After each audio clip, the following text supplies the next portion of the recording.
We might be a small island, but we've got a big history. Everywhere you stand, there are worlds beneath your feet. And so every year, hundreds of archaeologists across Britain go looking for more clues. Who lived here, when, and how? You can even see the architecture of the bone inside the jaw there.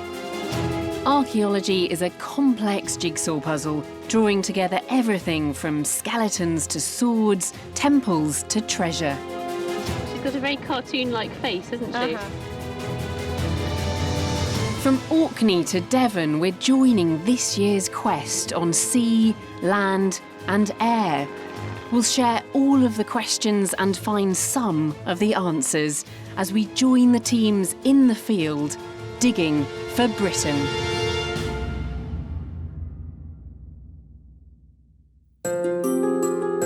From Roman times, the mystery of a man buried face down on a bed of meat. A fabulous treasure trove of coins dedicated to ancient gods. And the shocking evidence of 97 murdered babies buried beneath this field.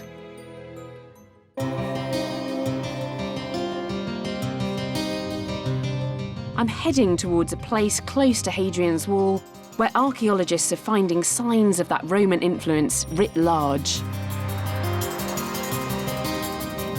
This narrow road with its passing places is known locally as the Stone Gate. It's one of hundreds of similar roads which crisscross this part of northern England. But what makes this one stand out is that it was once the northern frontier of the entire Roman Empire. And guarding the central section of the Stone Gate, that important east-west supply route, was the fort of Vindolanda.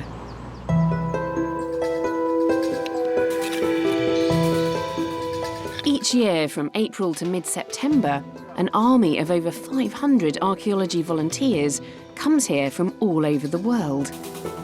And every week they make new discoveries. What you've got there, John, is a beautiful, great big dark blue glass melon bead.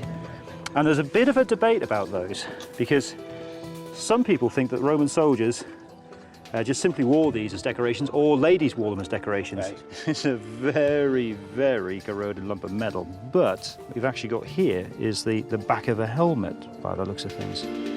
It's very, very badly bashed, but you sort of see it on the side profile. Oh, yeah. This is the neck guard at the back, and this is the start of the top of the helmet coming up. Vindolanda has been excavated for over 40 years, but they estimate they've only uncovered 15% of it, and that it would take another 150 years to finish the job, which is utterly remarkable because the site as it stands is absolutely massive. Vindolanda was bought in 1929 by the renowned archaeologist Professor Eric Burley. His grandson Andrew is now its director of excavations. Site, but the Romans built 4 forts here by the time Hadrian's Wall was built. So oh really? So the first ones predate the wall? Predate the wall by a good 40 years, and they're a long way down. They're 7 or 8 metres beneath where we're standing. And would they have been stone built? No, the first 6 forts here are built in timber, and the last 3 are in stone. And so they knock them down, build them up, knock them down, build them up very, very quickly. So in perhaps only 125 years, you get the landscape really shooting up to the fort we're standing in at the moment. So this is the last fort. There's an enormous amount of it still in place. It's because 9 forts have been built right on top of each other here that so much archaeological evidence survives. In just the last couple of weeks, the team working here have uncovered this wonderful flagstone street, which leads from the northern gate of the fort straight up to the headquarters building. And the stones are really worn with centuries of use, and you can just imagine the sound of those hobnailed boots as the Roman soldiers marched in and out of the fort. As well as the excavations within the walls of the stone fort, this year a separate team is working in the Vicus, the civilian village which lies just outside the garrison here at Vindolanda. So what are you excavating here? Well, it's all part of the the garrison settlement that sprang up outside the last stone fort that was built at Vindolanda. So it's a combination of sort of workshops, shops and houses, sort of wagon parks and trading areas to supply and sort of, you know, link in with the fort there. So that it was a bit like retail world outside there. We had all sorts of shops flanking the roads. A little bit of evidence for a pub as well. We had a building on there where we found a room right on the street front there, and inside that room all the artefacts that we found were basically drinking beakers and game encounters. So Fantastic. yeah, it's one of those sites where you can almost be there as well. You can virtually hear the Romans when you're digging, because there's so many artefacts come from the ground and you've got all these buildings that are in really super condition. For the past 3 weeks, Justin and his team have been working on a cobbled roadway which ran through the heart of the Roman village. We've been really very lucky with this one because we actually got some super dating evidence, because trapped in among the cobbles we actually found a little silver denarius of Severus Alexander, which was minted in AD 222. Right. So of course, because it was trapped in the road surface, it means that the road surface can't really have been made before that coin was minted, so we've got a super date for it. Just beside the Roman fort is the conservation area, where the daily finds are taken to Barbara Burley and her team. Are all of these artefacts coming out this year? Most of them are, yes. Oh, this is amazing. This Yes. little griffin. Just pull it out and have a little bit closer look. You can see it's got the fabulous wings here, and you can actually just make out the detail of the feathers. And then he's got the hindquarters there of a lion. And the Romans had a lot of superstitious beliefs. They felt that this type of being would have been very good for protecting maybe something precious and things like gold or treasure. So we know that he's a little statue, but we don't know what he was possibly guarding.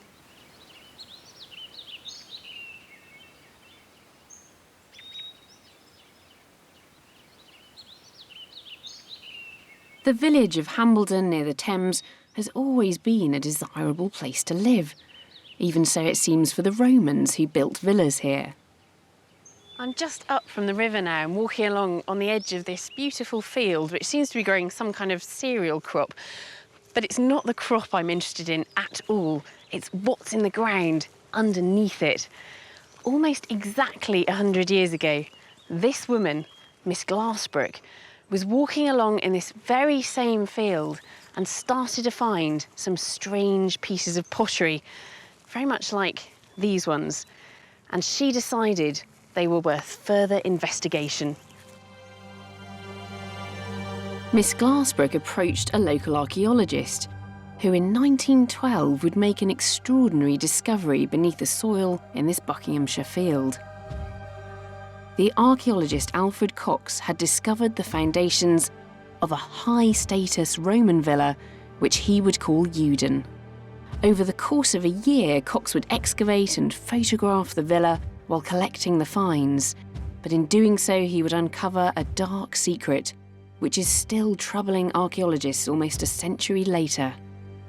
The main villa house is what we see in this photograph, and there's a little bump in the middle of the field here, and the bump is entirely due to that building beneath the surface. But it's quite nice, you can work out where you are, and you know it's that bump because you can actually see the scene in front of you. You've got that house there, which has got a white front on it, a right gable end. That's right. It's now pebble dashed, isn't it? But Pebble that's dashed, it, isn't it? That's right. This is a huge excavation. It is massive. He had to have a huge team of labourers to dig this. It was all by hand, so all by shovel and wheelbarrows, and so that would have been a huge labour force and an enormous cost. So this is all still there underneath that Still wheat? there, just it's got all the backfill, then the soil layer reinstated, and of course crops on it forevermore. For many years, the finds from Eudon Roman Villa were kept in a special museum at Hambledon. But when that closed in the 1950s, they were moved to Buckinghamshire County Museum in Aylesbury, where, appropriately enough, Alfred Cox was once curator. Cox published his results in 1921, but it's the way he reached his conclusions that's interesting archaeologists today. Alfred Cox was unlike most of the antiquarian archaeologists operating in the early 20th century, many of whom are, to be honest, just treasure hunters. But Cox was different. He paid careful attention to each and every find. He labelled them with the name, the location, and even the precise depth at which they were found. The artefacts from the 1912 excavation fill over 300 boxes. So, Brett, all of these boxes here are from Yewden, are they? Absolutely. Brett Thorne is Keeper of Archaeology at the Buckinghamshire County Museum. But this is all of the objects he recovered from the 1912 excavations. And these, as you can see, these are Roman brooches. But he's not just collecting the brooches, there are little pieces of just random bits of metal here as well. Exactly. He didn't differentiate. He just picked up absolutely everything. Not only did he collect even the tiniest little cruddy bit, like that little section there, he labelled everything, even these tiny pieces. Yeah, I mean, just to kind of show you an example, if I show you this one, this rather crude bit of card. Is that Cox's writing? This is Cox's handwriting, yeah. East side of yard, 35 inches north of east of enclosure wall, Yewden, and the date, 2/10/12. So this is his original display piece. Fantastic. So this must be really unusual for the time. Hugely unusual. I mean, these antiquarians just went in and dug. They just took out the goodies, the pretty items to put on show, and they weren't interested in anything else. All these little bits of bronze wire, little tiny sherds of pot where the label is actually bigger than the pot piece. They wouldn't have kept that. They'd have just dumped it all back on site, completely wrecked the stratigraphy. We wouldn't know anything about the site. There's so much more information available to you now. Yeah. Because he's done this work, because he's been so careful, so meticulous. Yeah. Exactly, yeah.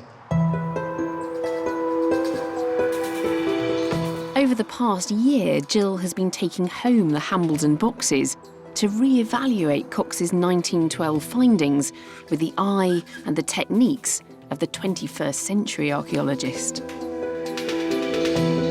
But there was one particular set of remains which Alfred Cox was uncharacteristically reticent about. Well, in Cox's report, he obviously tells us about a good number of the finds selectively. He doesn't discuss all the finds. And I was rather surprised to find in his report that in actual fact he did find 97 infant burials. Now, he only gives them a paragraph or so of a mention, which, you know, even in 1912, that's a very important find. It's an unusually high number. And it was rather odd the way he just described them rather informally as being wrapped as little bundles and potentially buried secretly after dark. So a tiny little bag here of, little infant bones. Absolutely minute, beautifully preserved though. The bone is incredibly well preserved, and you've got some little pieces of skull there, which is, I mean, it's almost eggshell-like, isn't it? It's incredibly thin, but brilliantly preserved. The infant bones were thought to have been lost until last year, when Jill and Brett rediscovered them, packed away in old cigar and gun cartridge boxes. How many infants were there buried at Yewden? Well, that was the key thing. We've got 97. I mean, it's an astounding number for the one villa. It's quite a shocking number, actually. It is, yeah. And it's actually quite normal to have infant burials. You're not considered to be a proper human being ready for the cemetery until you're about 2 years old in the Roman world. So you do bury any babies that are lost between being born and 2 years, and you put them in the garden or in the yard or perhaps even under your floor. But this number? But not 97. There's something different about Yewden. There's something very strange going on there, isn't there? So these are the boxes, are they, that the bones were kept in? This is how Cox packed them. Cigarette boxes, all with his detailed notes on about where that particular infant was buried, and again the date and all of the information that he loved to record. But it's strange. But what doesn't seem in keeping is the fact that he squirrels these away and doesn't really look at them again. There's no mention anywhere in the published report of them other than a short paragraph saying Cox thought because the bodies kind of cut and recut each other, they're buried in a very small area, that he thought it must have been done surreptitiously after dark and hidden. I do handle human bones, obviously, but this is the first time I've really had to deal with infant bones, and it's quite a strange feeling, isn't it? It actually quite upset me because they are obviously very small skeletons and they were clearly very young babies, so it just has that effect on you. Nearly a century after Alfred Cox first discovered them, the infant bones are once again coming under scientific scrutiny, this time by Dr. Simon Mays. It's quite common to find a handful of burials at Roman villa sites, but But what is unusual is to come across quite so many. There's no other site that's yielded anything like the 97 infant burials that we've got from Hambledon.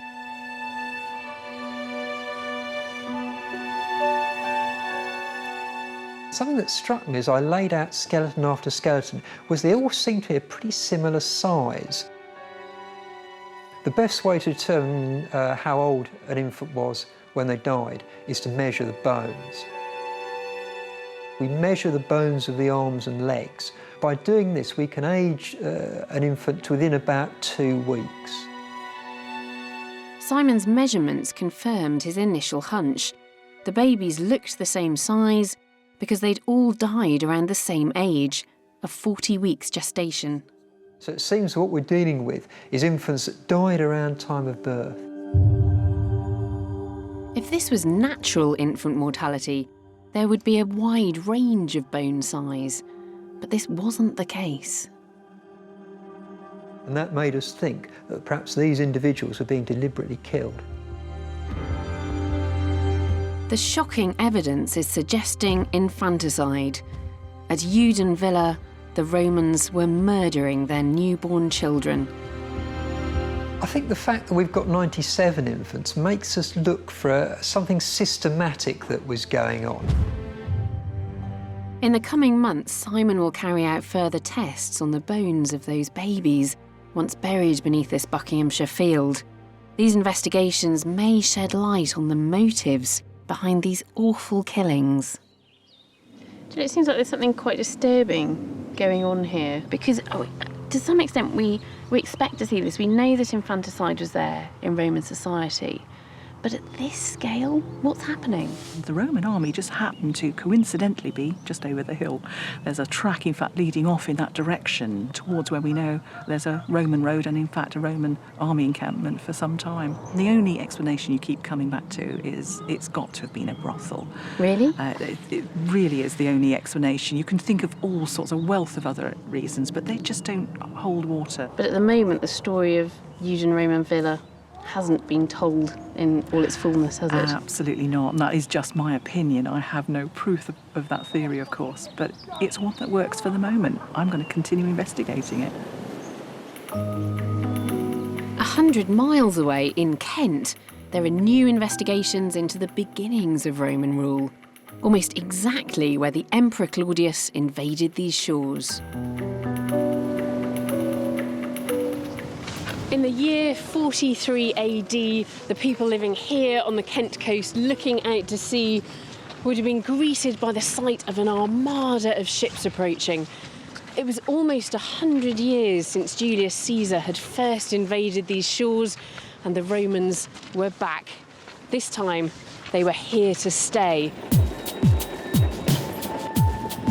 Just half a mile away from where the Roman army came ashore, we're getting a glimpse into the Britain of the 1st century.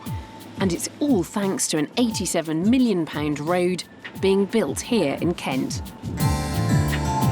6 miles long and covering 100 acres, it's the last part of a road project linking the Channel Tunnel and coastal ports to the motorway network beyond. The new road here cuts right across a part of the country that is incredibly rich in archaeological terms, because for thousands of years this tip of Kent, jutting out into the English Channel, has been the gateway to Britain, not just for the Romans arriving in 43 AD, but for those who preceded them and those who would come much later. Archaeologically speaking, this place is something of a gold mine.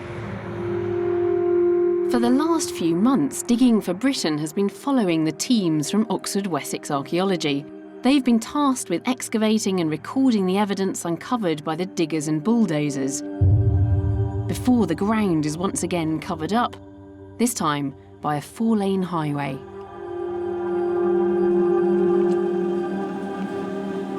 The entire length of the new road has been carefully stripped by earth-moving equipment, removing the topsoil without damaging the archaeology below. Andrew, this is a massive area of excavation, but this is only a small part of the whole scheme. It's a very small bit. This is the biggest dig in Britain this year. It's a road scheme just over 6 miles long, but it's one big archaeological site. Almost every single bit is an archaeological excavation. And how many archaeologists have you got working here at any one time? At the moment, there are about 130 archaeologists on site, but working in the offices, backing them up, there are others, so about 150 people. So you've got this big new road being built, and all the way along the length of it, archaeology has to happen first. It is. It's one of these bittersweet opportunities that the archaeology will be destroyed, but the sweetness is that we get the opportunity to make a record and to investigate about this part of the archaeology of East Kent. Turn the clock back 2,000 years, and this part of Kent where the new road is being built would have looked very different. Then the Isle of Thanet really was an island, separated from the mainland until medieval times by a stretch of water called the Wonsum Channel. And it's here that the new road is being built, and more importantly for us, where the excavations are taking place. The important thing is this is a precious opportunity to record the archaeology here before it disappears forever as the new road comes through. The rolling deadlines for completing different sections of the new road mean that the team has had to develop a fast method of systematically recording the objects at the time they're excavated. Every find is individually numbered, plotted by GPS and photographed, as well as being accurately drawn by archaeologists in the field. Back at the construction compound nearby, the data is fed into computers and the photos are carefully traced.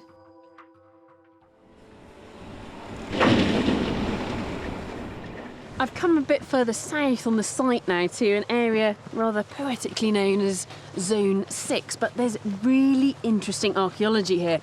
2,000 years ago, this would have been the neck of a peninsula sticking out into the Wonsum Channel. And the archaeologists are finding evidence of the very people who would have been living here when the Romans arrived. And it's here that the team have discovered the foundations of an Iron Age roundhouse. And this is a typical building of the period before the Romans arrive in Britain. Yes, for hundreds of years, thousands of years before the Romans arrived, people lived in circular houses with conical thatched roofs. And sometimes there's been one or two in a small farm, or it seems to be the case here, maybe a small village with 7 or 8 or more houses in it. So very typical of the Iron Age. So you think this was a village then? We think so, yes. As you can see, we've got many more of those curvilinear ditches, which we think may indicate where the houses were. This one's a nice complete circle, but we're just catching the edges here, just little arcs, edges of round houses. We are really lucky with this one. It doesn't happen very often to have such a good preservation. So it would have been a timber house. None of the timber is there, but we've still got this ditch that went around the periphery. Yes. And is there any dating material that's come out of that ditch? We are quite lucky in this respect as well. We've had some pottery from the outer ditch, and it suggests it's a Belgic pottery, which would put us about 100 years before the Romans arrived. So it gives you a really precise date. A really good dating. Yeah, we're really lucky. Yeah. A few feet away, the team have just uncovered a cobbled surface littered with animal bones. They seem to be kind of embedded in the stones as well. They believe that this was the butchery and food preparation area for the village, whose very inhabitants would have seen Claudius's army arriving in 43 AD. We've got these 2 parallel marks, which could be from a knife. So this is the remains of animals that have been butchered on the spot just here? It looks like it, yeah. And here, we've got a tiny gold coin that on this side... This coin reveals that the inhabitants of the village already had European connections before the Romans invaded. So on the back, you have the horse, so the charioteer, and on the other side, there's just the very faint remains of the head. And we find coins like this, some just a few miles away at Minster, but in France as well. And we think it may well have been made in France and used in Britain.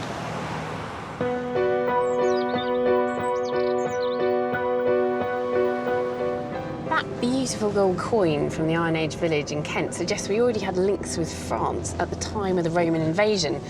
But I'm now headed west to Dorset, where there's hard evidence of trading with the Romans themselves well before they thought of making us the latest addition to their empire. For more than 200 years, the Romans had been expanding their empire across the Mediterranean. But in the 1st century BC, they started setting their sights further afield. Britannia to the northwest might have seemed like the end of the world, but it had things which the Romans wanted. And what the Romans wanted, they usually got. Britain already had a reputation for its mineral wealth, for its gold, silver and tin, but there was something else the Romans wanted from us, and it was this. Grain. There was plenty of it growing in this part of Dorset back then, just as there is today. And in fact, Britain would go on to become the breadbasket of the Roman Empire. For those living in these agricultural areas, well, some of them would become very rich indeed.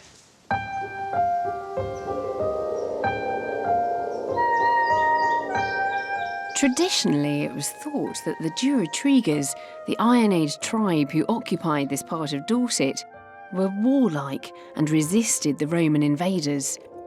But archaeologists from Bournemouth University seem to be finding very different evidence at this late Iron Age farmstead. Well, this survey of the site, which is a magnetic survey, shows us the Iron Age ditched enclosure we call a banjo enclosure. That's because it superficially resembles a banjo with the body and the neck. And some of these necks are very, very long. Where are we standing in relation to the structures you can see there? Well, we're standing right at the entrance here, where presumably there would have been possibly a gate.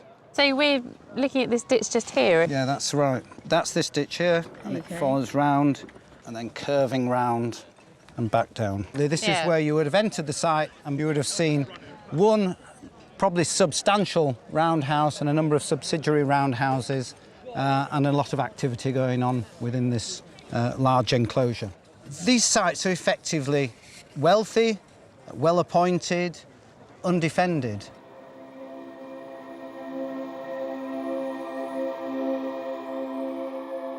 But there's something else on the site which is really intriguing the Bournemouth team. They found more than 30 cylindrical pits carved into the chalk bedrock by ancient tools and now excavated by the hands of modern-day archaeology students. Miles, what are these pits? Well, these are very sort of large cylindrical storage pits. Basically, it's been cut down straight into the chalk, and we're assuming that what they're actually storing is grain of some kind. Have you found grain in these pits? Yes, indeed. We've got small pieces of sort of oats and barley which have come out from the lowest levels of these pits. Iron Age barley. And presumably that's not just for their consumption on the site here? This, I would imagine, is stuff that's being exported. Right. And to some extent we can see the results of that exportation from the artefacts that are coming up in these pits. So there's artefacts as well? Yes, indeed. It appears that once the grains come out, they're putting a whole range of artefacts in. We've got these large slabs of Iron Age pottery. Oh, yeah. So are they using this as a rubbish pit, then? No, I don't think so. I mean, we're not seeing a random sort of deposit of domestic waste. We seem to be seeing a deliberate selection procedure. We've got fragments of horse and cow and sheep. It's quite peculiar. It suggests there's something symbolic about placing these objects in there. Yes, indeed. I mean, it might be that having emptied the pit, you've got to put something back in as a kind of offering, perhaps to ensure the, the long-term fertility of the land, perhaps as an offering to the gods. Pits that the archaeologists are finding all over this site seem to have a very obvious practical use for storage of grain. But there's definitely something else going on. Objects are being placed in the bottom of these pits that have some kind of symbolic value. And it's not just objects, it's not just animal bones and pottery that the archaeologists are finding. Of all the deposits I've seen on the site, this has to be the strangest. It's an adult male who's lying face down on, I suppose, what can best be described as a bed of meat. How strange. You've got sort of horse and pig and cow bone all there sort of underneath him. And it looks as though he's just been thrown into the hole. I mean, it really doesn't look as though he's been placed in there with any ceremony. It's not a formal burial, is it? Certainly to our modern eyes, it looks like he's been rolled in. As I said, he's lying face down. His legs are slightly tangled up. There's no obvious kind of order or perhaps reverence to that. It's difficult to see whether this is a grave in the conventional sense and that the bone represents food for the afterlife, or whether the adult himself represents just part of the deposit. How strange. There's something very odd going on with these pits, isn't there? There is. I mean, it's almost like, I suppose, burying an ancestor, burying an aunt or an uncle in a cupboard in the kitchen. It doesn't make sense to us. You know, this is the area where they're living, they're working, but their dead are going in these kind of disused pits. It's very peculiar. Whatever the meanings of the bones deposited in the pits here in Dorset, it's clear that the people who farmed this land prospered from trading with the Romans. The Bournemouth University dig is showing that far from the popular image of Roman invaders locked in combat with the local tribes, this settlement at least is suggesting a much calmer transition. Becoming part of the Roman Britain is no significant shock to these people at all. There's just a great deal of continuity. And I think that's pretty much for the whole of Roman Britain, because we get so awed by the high visibility of villas and temples without realising that these just represent less than 1% of what's going on in the countryside. By far and away, the bulk of the population are living the same lifestyle, doing the same things, completely unaffected.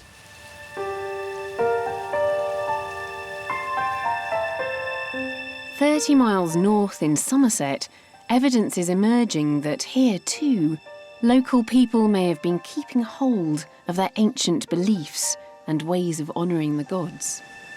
There's nothing around to suggest there's anything particularly special or significant about this Somerset field, but I know for certain that 1700 years ago, somebody or a group of people came here and did something right here on this very spot. In late April this year, metal detectorist Dave Crisp was searching this same field. He was about to make the discovery of a lifetime. I got this funny signal, and it was an iffy signal, it really was. So I dug down, and I dug a bit deeper, and it was still there, and I dug a bit deeper. I'm 12, 14 inches down now, and I put my hand in, and I pulled out a black thing, and I thought, I've got a rock. No, it looks like a bit of pottery.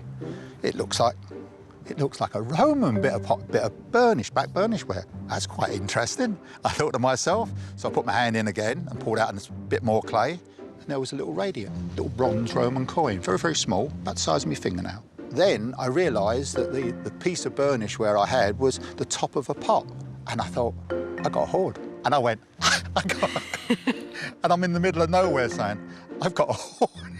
I've been 22 years detecting, and I've never had a hoard before that weekend.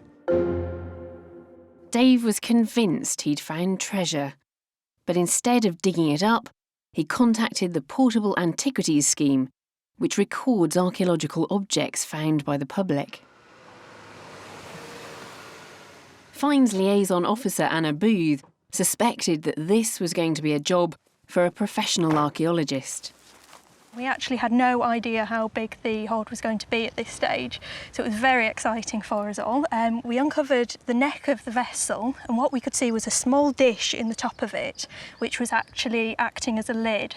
At first, we wondered whether this was the bottom of quite a small vessel and it was turned upside down, but when we dug a bit further, we realised that it was actually a lid sitting in top of an absolutely enormous vessel of the size that none of us had ever seen anything like it before, so it was absolutely fantastic. And it was only at that stage that we realised that it was actually a huge hoard of coins that we were dealing with. That must have been quite breathtaking. It was amazing, it was absolutely fantastic. And then over the following 2 days we actually undertook the excavation. And it did take us the full 2 days, starting first thing in the morning till last thing at night, until the sun went down, just excavating thousands upon thousands of coins and bagging them up.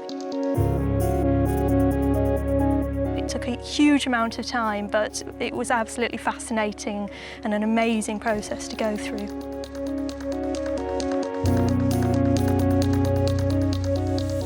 Because Dave Crisp got archaeologists involved right from the very start, archaeologists who were able to systematically excavate the pot layer by layer, it's meant we have a much better chance of finding out why that pot full of coins was buried in this field all those years ago.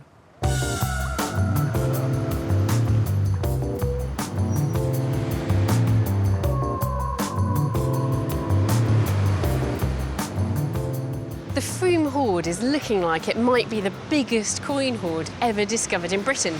They've estimated that there are around 50,000 coins weighing in at 160 kilos. That's about the weight of 2 adults. But the coins need urgent attention, and that's why in early May they were brought here to central London.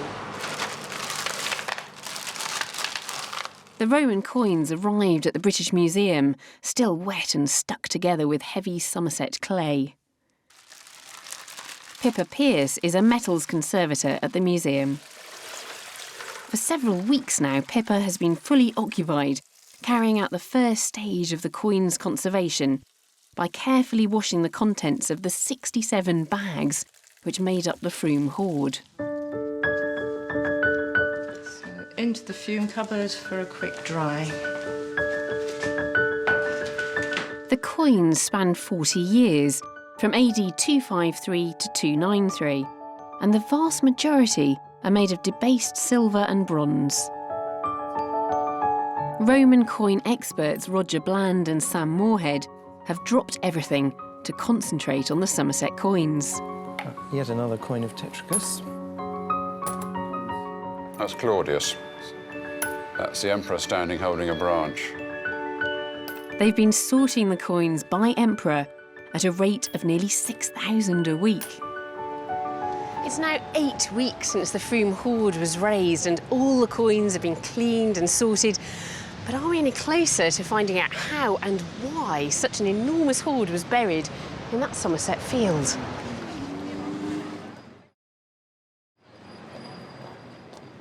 Roger, this is just a small fraction of the whole hoard. How many coins do you think there are? Well, we think the final number is going to be just over 52,500 coins. So how big is this hoard in the context of other hoards that have been found in Britain? It's the largest ever hoard found in a single pot in this country. There was another hoard found in 1978, which had just a couple of thousand more coins, but that was in 2 pots. And do you have any idea of the value of these coins? Maybe about the equivalent of 4 years' pay for a Roman legionary soldier.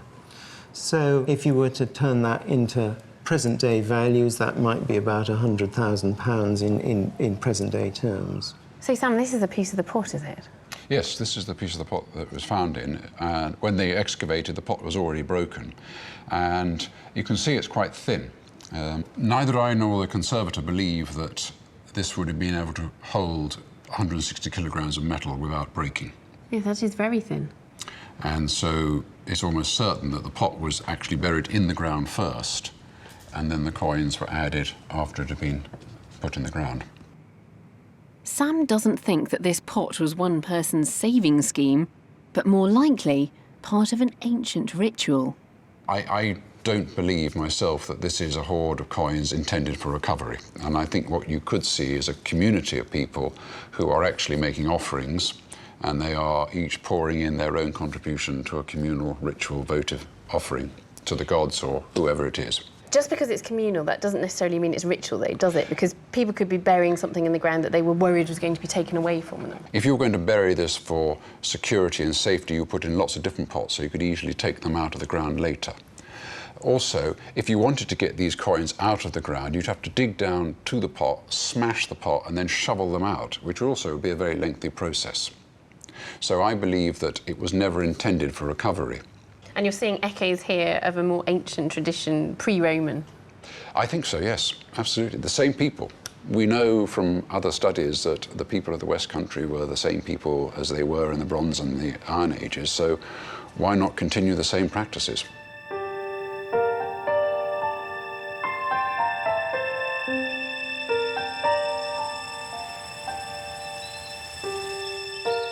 I am naturally quite a sceptical person, and I tend to look for the most obvious explanation for things. But it really does seem, from talking to the experts, that whoever it was that buried that pot full of coins in the ground wasn't intending to come back to it. In which case, perhaps this is an echo of an ancient tradition that we're seeing. Maybe those coins are a votive offering, and perhaps this was a sacred field.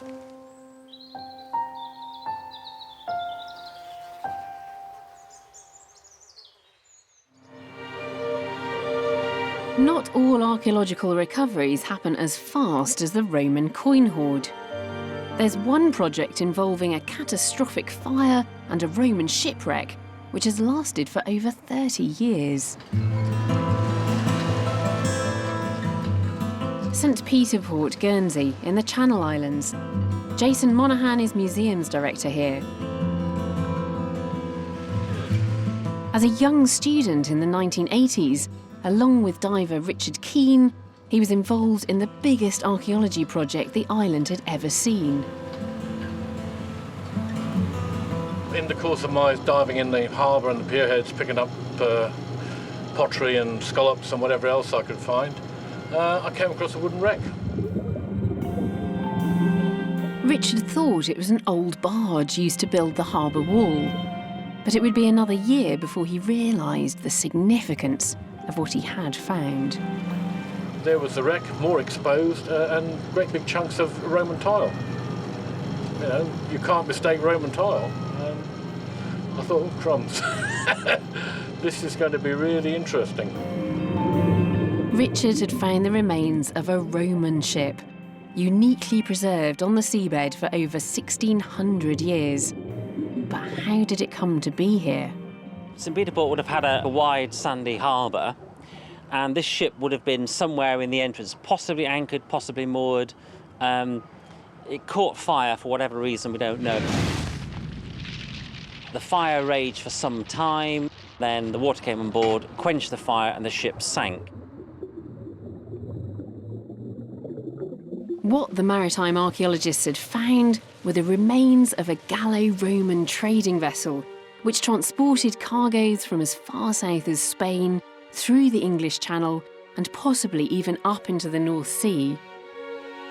The ship was carrying blocks of pitch, a natural resin, which would accidentally preserve the wreck. We believe the fire raged in the back of the ship. The back of the ship is the best preserved because the cargo of pitch the ship was carrying melted during the fire. And this spread out to cover an area of about 8 square metres. So when the ship sank, this quenched into a solid mass and effectively held the back end of the ship down. The Roman timbers have now crossed the Channel to Portsmouth and the Mary Rose Trust, where for the past decade they've been treated and dried. More exposed, presumably. Yeah, that was sticking out the seabed at this end here. Yeah. For Jason too, it's been a long journey. This was my first job after leaving university, so it's actually very strange after 2.5 decades to be coming back and seeing the timbers in the final state that we talked about so very excitedly all those years ago. The conservation process has worked beautifully there. But there's one final problem to overcome. The timbers are wrapped, boxed and ready to go home, but there's nowhere big enough on Guernsey at present to house the reconstructed ship. This is a very important ship for Guernsey. Roman archaeologists talk a lot about trade in inverted commas, but actually we have very little evidence apart from inferring that this pottery went from here to there. So here we have a very solid example of how the trade was carried out. Ships like ours sailed from port to port, carrying stuff in their holds. 30 years might seem like a long time for an archaeological project. But back here at Vindolanda, they've been digging for even longer. And during that time, it's here where we've come closest to knowing the Romans who occupied Britain. You're right. It is tempting to think that we know everything about the Romans already. After all, they wrote things down, they left us records. But archaeology gives us a different perspective.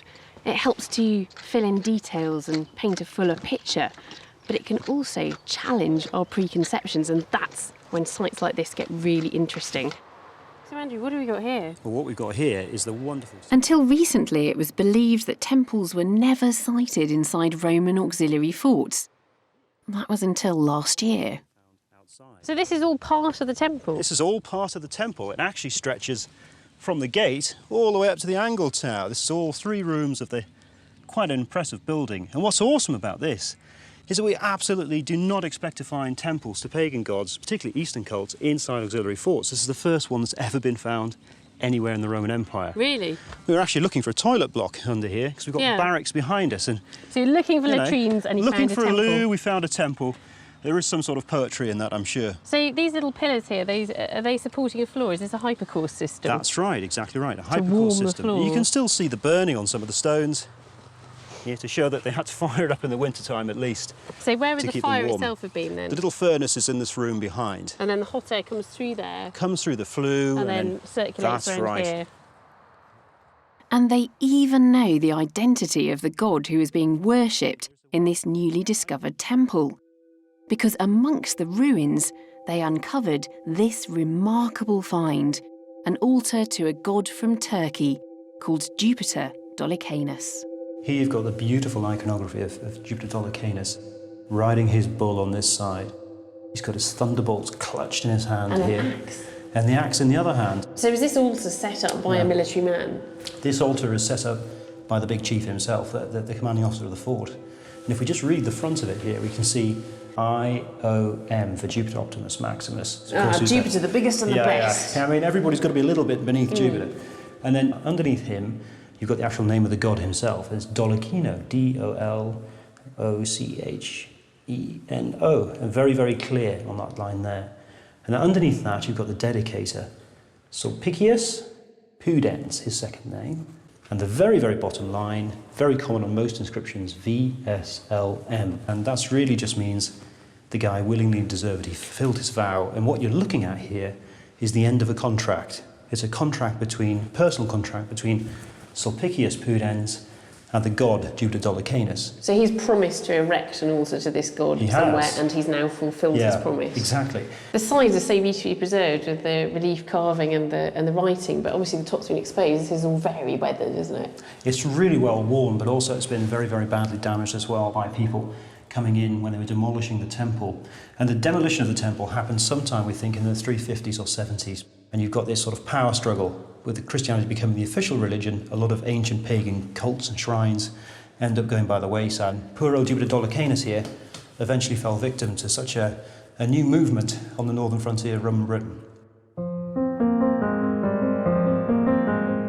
Christianity had arrived at Vindolanda, but just 50 years later, in 410 AD, the Roman army departed Britain, this time for good. Vindolanda too would slowly be abandoned and would fall into ruin.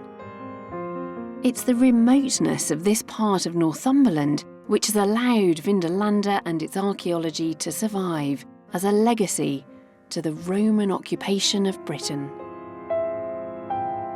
In the 400 years the Romans were here, they transformed our country from its language to its landscape, leaving a lasting legacy that remains with us today.